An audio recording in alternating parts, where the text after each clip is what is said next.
കഴിഞ്ഞവണ ഞാൻ നിനക്ക് കാശ് ഇവിടെ വെച്ചിട്ട് പോയില്ലേ? എന്താ കാര്യം? എനിക്ക് ആവശ്യമില്ല. എന്നിട്ട് പിന്നെ നീ ഇവിടെ ആവശ്യത്തിന് നാവിലൊരു തെറിയും വരുന്നില്ലല്ലോ. ചക്കാത്തനാണ് നീ വന്നത്. പോലീസുകാരുടെ സ്വഭാവം നിനക്കറിയോ?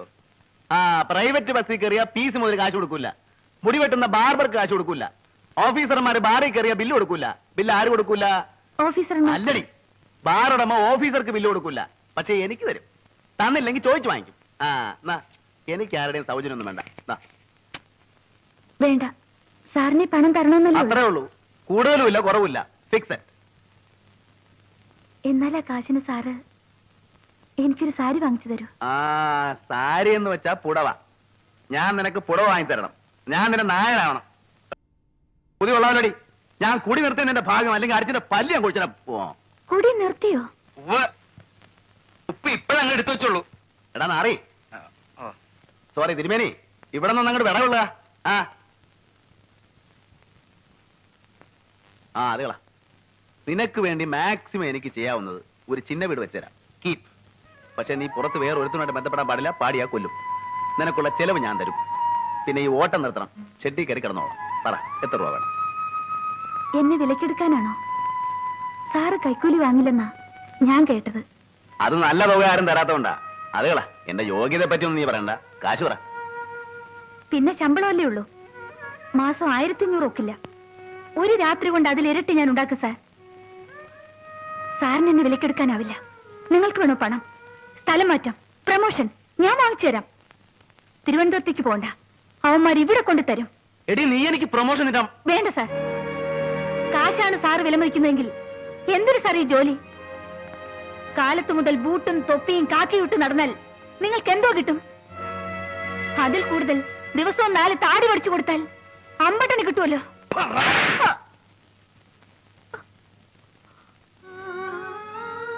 അടിച്ചോളൂ. എന്ത് നിർത്തിക്കളഞ്ഞത്? ഈ ശരീരം ലാളിക്കുന്നതാ ചിലർക്കിഷ്ടം. തലോടാനാണ് പലർക്കും കൊതി. പക്ഷെ അവരുള്ള എനിക്കറിയാം, കാര്യം കഴിയുന്നവരെ ഉള്ളൂ. സാറെന്നെ അടിക്കുമ്പോഴും മനസ്സിൽ വെറുപ്പ് കാണില്ല. അതാണ് എനിക്കിഷ്ടം. എന്ന് വെച്ചാൽ നിനക്ക് എന്നോട് റൊമാൻസ് തോന്നുന്നുണ്ടല്ലേ? ഒരുത്തി പ്രേമിച്ച് മുടിച്ചതാണെന്നെ. അതിന്റെ ഹാങ് ഓവർ പോകാനാണ് നിന്നോട് വരാൻ പറഞ്ഞത്. നിനക്ക് മറ്റുള്ള സൂക്കട് തുടങ്ങിയ ചവിട്ടി ഞാൻ പുറത്താക്കും. എനിക്കാരോടും റൊമാൻസും പ്രേമവും ഒന്നുമില്ല. സാറ് പറഞ്ഞ പോലെ പലർക്കും ശരീരം വിറ്റ് നടക്കുന്നവളല്ലേ. എങ്ങനെയുണ്ടാവും? ഒരാളെ മാത്രം മനസ്സിൽ ധ്യാനിക്കാൻ, അതേ ആളിന്റെ സ്വന്തം അവൻ മോഹിക്കാനേ പറ്റും. നടക്കില്ല സാർ. ഇല്ല സാർ, സാറിനെ ഞാൻ ഒരിക്കലും പ്രേമിക്കില്ല. ഉറപ്പാണല്ലോ? പറയട്ടെ, അതിനു മുമ്പേ പ്ലാനൊന്നും എനിക്ക് കേൾക്കണ്ട. സമയം പറ. എപ്പോഴാ എന്നെ ഇവിടുന്ന് പുറത്തു കാണിക്കുക? അതല്ലേ പറഞ്ഞു വന്നത്. നമ്മൾ ഉദ്ദേശിച്ച കപ്പ വരാൻ ഇനിയും 1-2 ആഴ്ച കൂടി കഴിയും. ഇവിടുന്ന് പുറത്തിറങ്ങിയാൽ അതൊരു താമസിക്കാൻ ഒരു ഇടം വേണ്ട. ഒന്നും ശരിപ്പെട്ടിട്ടില്ല. അതുകൊണ്ട് ഇവിടെ തന്നെ. എന്താ ഇത്? എന്നോട് ചോദിച്ചിട്ട് എന്താ കാര്യം? ഞാൻ ശ്രമിക്കാഞ്ഞിട്ടല്ല, ഒത്തു കിട്ടണ്ടേ? അവസാനം ഞാൻ ആലോചിച്ചൊരു സ്ഥലം കണ്ടുവച്ചിട്ടുണ്ട്. ശരിയായാൽ ഇന്നോ അല്ലെങ്കിൽ നാളെയോ.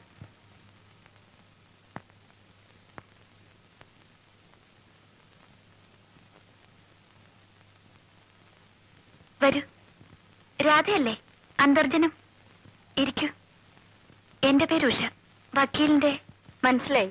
പലപ്പോഴും ഇവിടെ വരുമ്പോ സംസാരിക്കണം തോന്നിയിട്ടുണ്ട്, കഴിഞ്ഞില്ല. ഇരിക്കൂ. 2-3 കൊല്ലായില്ലേ ഈ കേസ് അനിയന്റെ? ഒരിക്കൽ ഇവിടെ ഇരുന്ന നിങ്ങളുടെ അച്ഛൻ മകന്റെ കഥകൾ അദ്ദേഹത്തോട് പറഞ്ഞത്. കോളേജിൽ ഫൈനൽ ഇയർ ആയിരുന്നല്ലേ? കേട്ടപ്പോൾ അരുത്, എന്റെ ഇല്ലത്ത് ഇതേ കേൾക്കാറുള്ളൂ. അച്ഛൻ വാതോരാതെ എനിക്കും വേറെ ഒന്നും ഓർക്കാൻ കഴിയില്ല. പുറത്തിറങ്ങിയാലെങ്കിലും കുറച്ച് ആശ്വാസം ഉണ്ടാവുമെന്ന് കരുതി. സോറി, ഞാൻ നിങ്ങളെ വേദനിപ്പിക്കാൻ പറഞ്ഞതല്ല. മനസ്സ് മരവച്ചവർക്ക് എന്ത് വേദന. ഞാനിവിടെ കയറി വന്ന് അനാവശ്യം പറയാണെന്ന് തോന്നിയോ? ഏയ് ഇല്ല.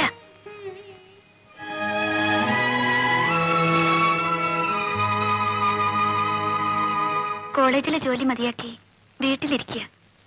ഇവിടെ ഒരാളെ സംസാരിക്കാൻ കിട്ടിയത് ഭാഗ്യായി. കേസിന് എത്ര രൂപ ചെലവായി? കൃത്യമായിട്ട് അറിയില്ല. അച്ഛന്റെ പ്രൊവിഡന്റ് ഫണ്ടും ഗ്രാറ്റുറ്റിയും പെൻഷൻ കമ്മ്യൂട്ട് ചെയ്ത കാശ് മുഴുവൻ തീർന്നു. താമസിക്കുന്ന ഇല്ലത്തിന് പലർക്കും അവകാശമുണ്ട്. ഞങ്ങളുടേത് വിറ്റു. ഇപ്പോഴതുകൊണ്ടാ. കേസിന് പോയാൽ ഇതാ ഗതി. വക്കീലന്മാരുടെ സ്വഭാവം. എന്റെ മിസ്റ്ററും അതേ തൊഴിൽ തന്നെയാ. എന്നാലും ഏത് കേസും ജയിക്കുമെന്നേ അവര് പറയും. നിങ്ങളുടെ കാര്യം തന്നെ എത്ര കോടതി കയറി, എന്തെങ്കിലും ഗുണം കിട്ടിയോ? തെളിയിക്കാൻ കഴിയില്ലെന്നറിഞ്ഞിട്ടും തെളിവുണ്ട്. അതിനുവേണ്ടി ഞാനിങ്ങോട്ട് വന്നത്. എനിക്കറിയാം. എന്റെ മിസ്റ്റർ നിങ്ങളെ ഫോണിൽ വിളിച്ചു പറയുന്നത് ഞാൻ കേട്ടു. എല്ലാം വെറുതെ. എന്താ നിങ്ങൾ പറഞ്ഞു വരുന്നത്? നിങ്ങളുടെ അനിയൻ പോയി. കൂട്ടത്തിൽ ഉള്ളത് മുഴുവൻ വിറ്റ് ഈ കേസിന് ചെലവാക്കിയാൽ ആ പണവും നഷ്ടാവും. നിർത്തൂ. പുറമേ നിന്ന് ഉപദേശിക്കാൻ എളുപ്പ. സ്വന്തം അനിയനെ പോലീസുകാർ പിടിച്ചോണ്ട് പോയി തച്ചു കൊന്നാൽ നിങ്ങൾ ഇത് പറയില്ല. കുടുംബത്തിന്റെ ഏക ആന്തരിയായിരുന്നു ഞങ്ങളുടെ ഉണ്ണി. അവനേക്കാൾ വലുതല്ല ഞങ്ങൾക്ക് പണം, ഈ കഷ്ടവും നഷ്ടവും ഒന്നും. നിങ്ങളുടെ ഭർത്താവ് പോലീസുകാർക്കെതിരായി വാദിക്കുന്നതിൽ ഭയമുണ്ടെങ്കിൽ അത് പറയൂ. ഞാൻ നേരെ വക്കീലിനെ നോക്കിക്കോളാം. അയ്യോ, ഞാൻ പറഞ്ഞു വന്നത് ഈ കേസ് നടത്തരുതെന്നല്ലേ? ഞാൻ മുഴുവനും കേട്ടു. മിസ് രാധ, നിങ്ങളോടുള്ള സഹതാപം കൊണ്ടല്ല അവൾ ഇങ്ങനെ പറഞ്ഞത്. സ്വന്തം കാമുകനെ രക്ഷിക്കാനാണ്. ഈ കേസിൽ 1-ാം പ്രതി ഇൻസ്പെക്ടർ ബൽറാം കല്യാണത്തിന് മുമ്പ് ഇവളുടെ ഇഷ്ടക്കാരനായിരുന്നു. പിന്നീട് അറിഞ്ഞിട്ടും എന്റെ കുഞ്ഞിന്റെ അമ്മയായതുകൊണ്ടാണ് ഞാൻ അവളെ വീട്ടിൽ താമസിപ്പിക്കുന്നത്. ബൽറാമിന് നിയമത്തിൽ നൽകാവുന്ന ഏറ്റവും വലിയ ശിക്ഷ കൊടുപ്പിക്കാൻ ഒരു വക്കീലൻ നിലവിട്ട് ഞാൻ പ്രവർത്തിക്കുന്നത് കൊണ്ട് തന്നെയാണ്.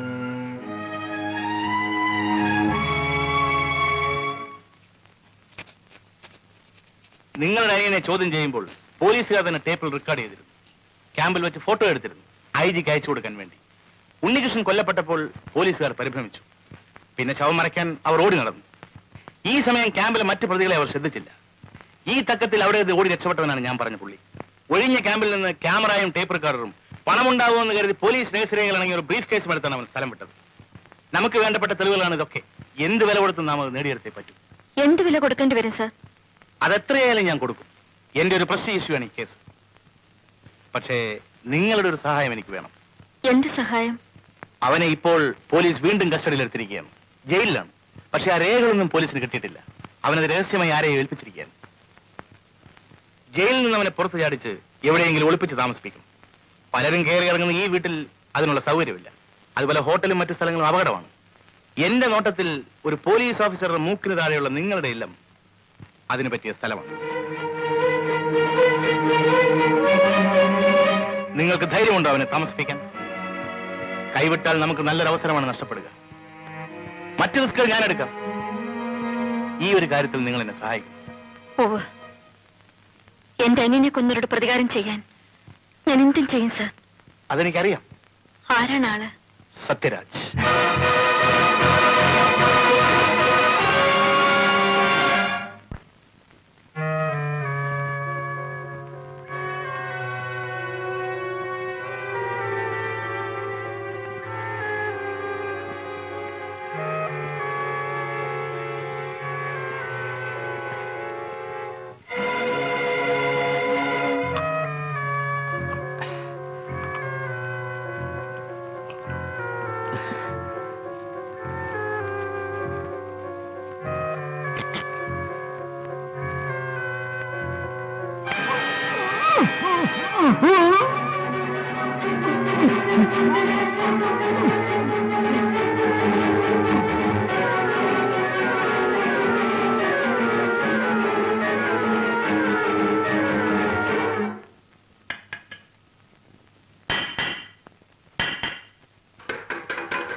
ഹോസ്പിറ്റലിൽ കൊണ്ടുപോകും. ബ്ലോക്ക് തല്ലും കത്തിക്കുത്തും.